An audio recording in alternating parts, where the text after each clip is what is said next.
So hello Riven mains and Yasuo mains alike, I'm the Nightwing Way of Life Esports coming at you guys with another League of Legends video. So today I have some interesting pieces to go over with you, more or less so about Europe and the LEC. So if you're an NA fan, well, sorry for you, this is about the LEC. So, top 2020 LEC storylines to follow for the season. So the LEC is going through its second season and it's having great viewership.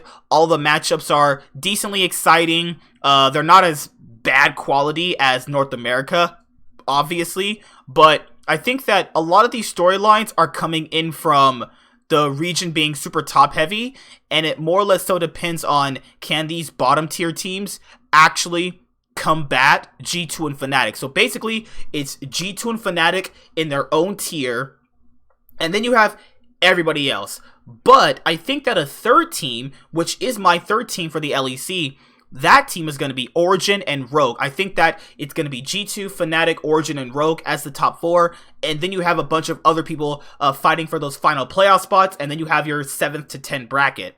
And I think that the most interesting storylines are definitely G2 and Fnatic's. It's just always how the region goes through.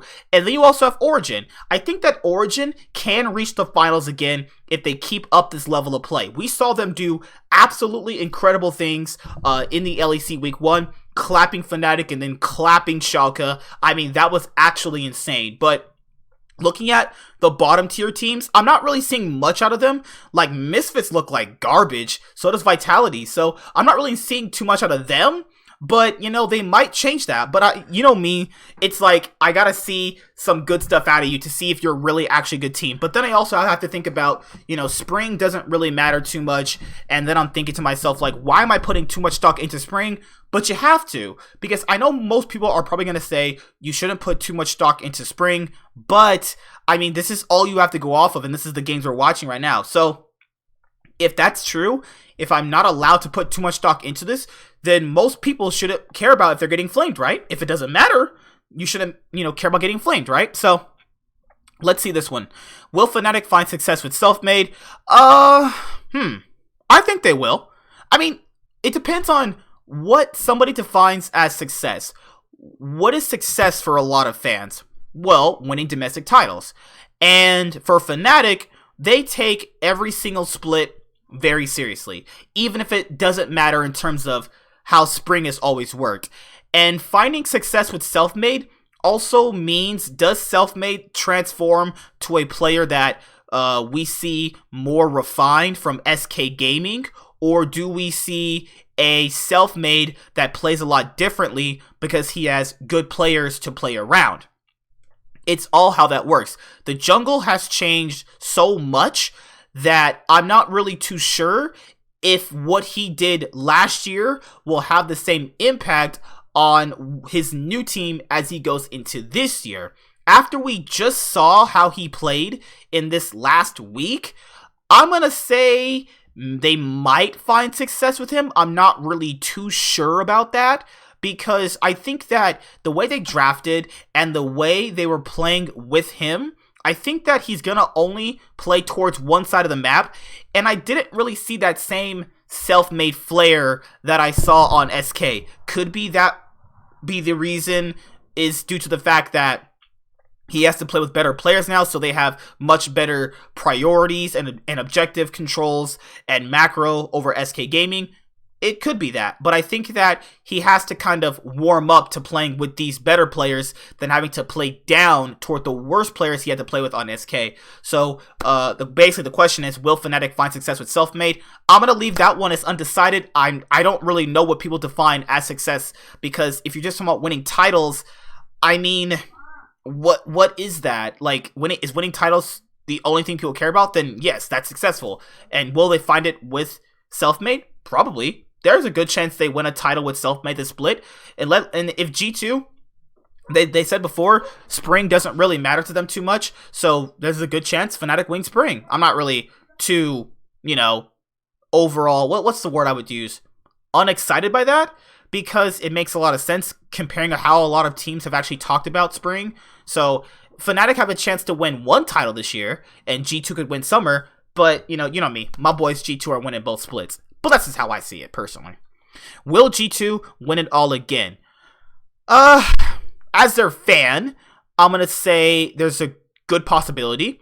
Looking at how they played with Cap's AD carry for this split in general, it still looks pretty good for them, even when a lot of teams were, or let's say even when the teams were winning against them, it didn't really feel like that. It always felt like they were baiting out cooldowns. They were, putting themselves in position to outplay their opponents in the correct way, setting up side lane pressure. They were playing in a way that they didn't play last year. And I thought that, this time around, they got better at playing with macro. And I think that getting better as a macro sense for a team is way better to improve you for international competition. And it says, will G2 win it all again? It's very, very possible. I could easily see them winning 2 more titles in a row. And I could easily see Fnatic winning 2 titles in a row. So it's basically, I'm going to say, yes. I'm going to say yes on this one. Because they have the best players in mostly every single position. And it's only week 1. So you factor in they can only get better. And even if the Caps role swap doesn't really work, they said they're just going to switch back again. So it doesn't really matter. So you have the really great team right now to watch out for, and they have a chance of being one of the best Western teams again, in my own personal opinion.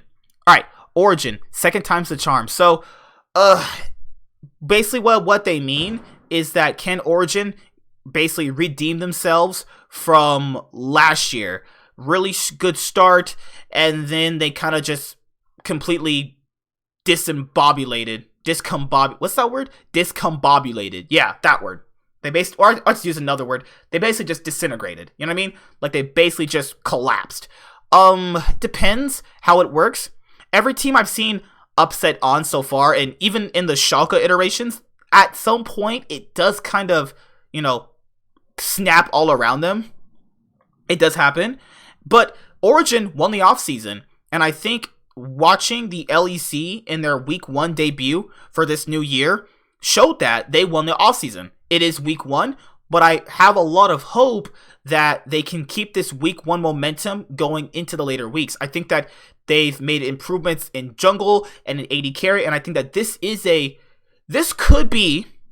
just me talking right now. It's not going to happen probably, but, it's just me, giving my opinion.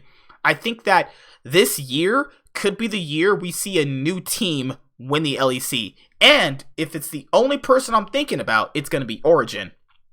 Why is Schalke even a consideration here?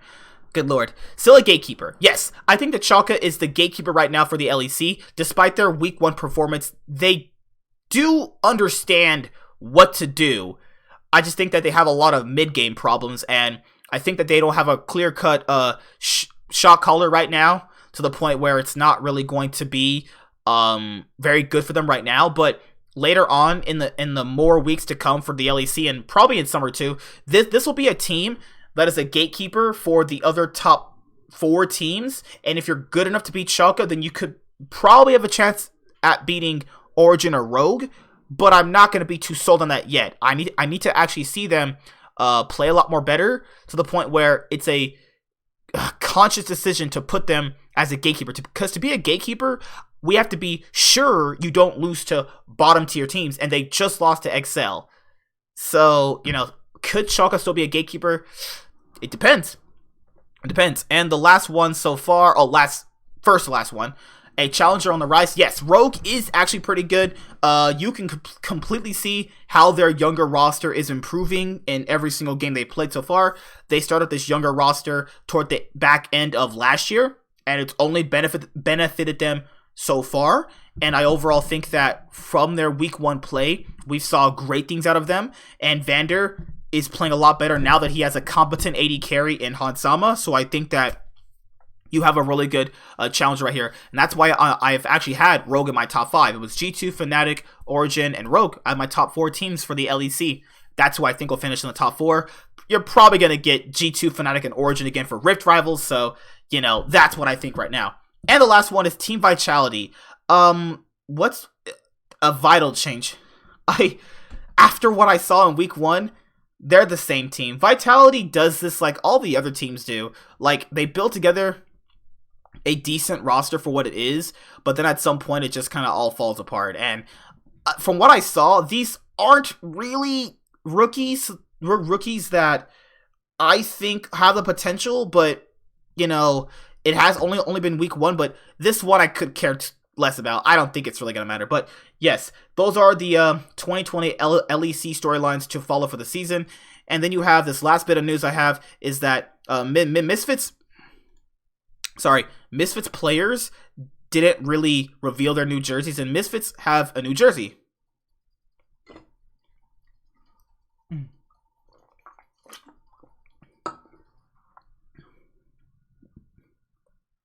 Looks pretty good. And then they have their jacket too. So if you...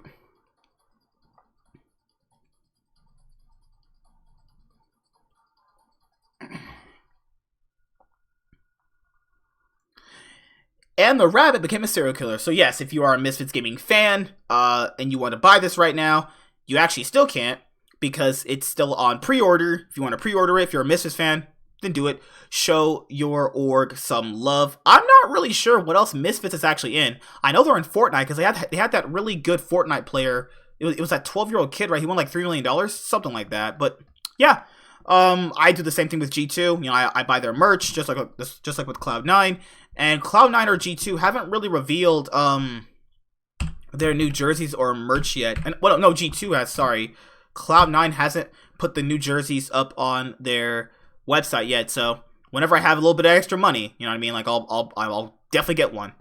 So this is what their jersey looks like right here. A lot of fans were like, "What do they look like?" I don't think they look that bad. It's definitely not as good as the previous jerseys, I will say that, but they look fine. I think people complain way too much. They complain so much that complaining is just the norm for a lot of people nowadays. And when people complain that much, I don't even care what your opinion is. Like, people complain about literally everything, and it's just as like, you know, how I just don't abide my life by that. You know, if you complain that much, your opinion just is nothing to me at that point, because that shows me you can't have any fun. To me. G2 esports. Let's go to G2. Yeah, G2 already revealed their new 2020 jersey. Let's go. Yeah, it's not that I don't like it. It's just the fact that it's the same thing. No offense to G2 and all. You know what I mean? Like, this is the exact same thing. And I can see why people, you know, I can see why they took off the 2019 jersey, because this is just the same thing. It does look kind of touched up a little bit better, so it makes sense. So, I mean, eventually I'll get it. That's how it is. And they're going to have another MSI jersey. I hope they don't have another MSI jersey. But I mean, like, it looks fine. I think it looks great. But yeah, that's it. Just a quick little extra video for you guys today. See you guys later. Like, comment, subscribe, most of all, enjoy. I'm the Nightwing, and Way of Life Esports is signing out. Hi there, guys! Be sure to like and subscribe to the channel for more stuff. Yeah, thank you.